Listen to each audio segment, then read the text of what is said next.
homeowners. This is Raina. And this is Sean. And welcome to Solutions University. Today, we're going to be talking about what that white chalky stuff is that we see on our walls down there. Efflorescence. Efflorescence. Efflorescence has a few different meanings, but in our industry or in our application, it is a white or powdery substance that forms on the surface of a material such as brick, stone, or mortar. It's caused by water containing dissolved salts evaporating, leaving the salts behind. So, concrete blocks, when that water is, they're hollow and they fill with water, transpiration into the crawl space of the basement, and it leaves the minerals behind, and so you get this.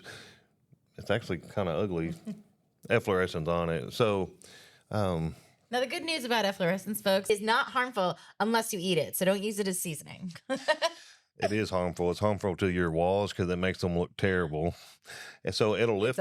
Some people will come in there and they'll try to paint their walls or whatever, which is not a good idea. Chalk, really? Because it'll actually bubble the paint off your walls. And that's when it starts looking really.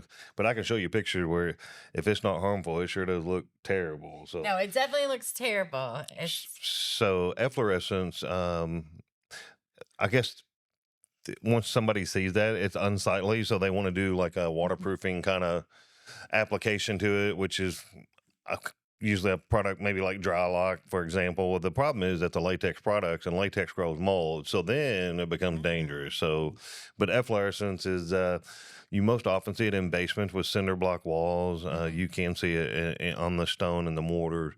You can even see it on concrete if you have puddles in your driveway where it sits often, you'll see a white ring around it, and that's the same thing. So if the sun evaporates that water, it leaves behind the minerals. So same thing's going on. But in a concrete block, it comes in, and then of course it leaves, and it's very unsightly. So that may answer your questions.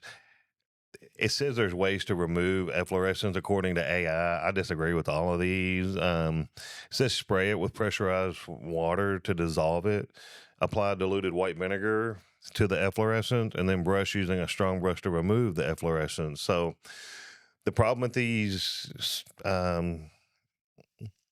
removal methods, I don't want to use the word solution because that's not what it is. Until you stop the transpiration of the vapor in the water through the block and out of the block, it's gonna come right back. So I think this is where we have a product called DuraWall or Clean Wall, and we put it on the wall, and that stops the transpiration and an encapsulation, or in a basement is where the DuraWall goes. And so that stops the vapor barrier from trying to pass through that block. If you get a waterproofing method, they drill the weep holes in the block to get the water to drain. And then in an encapsulation, you'll simply put the vapor barrier on the wall. So that's why we do those things.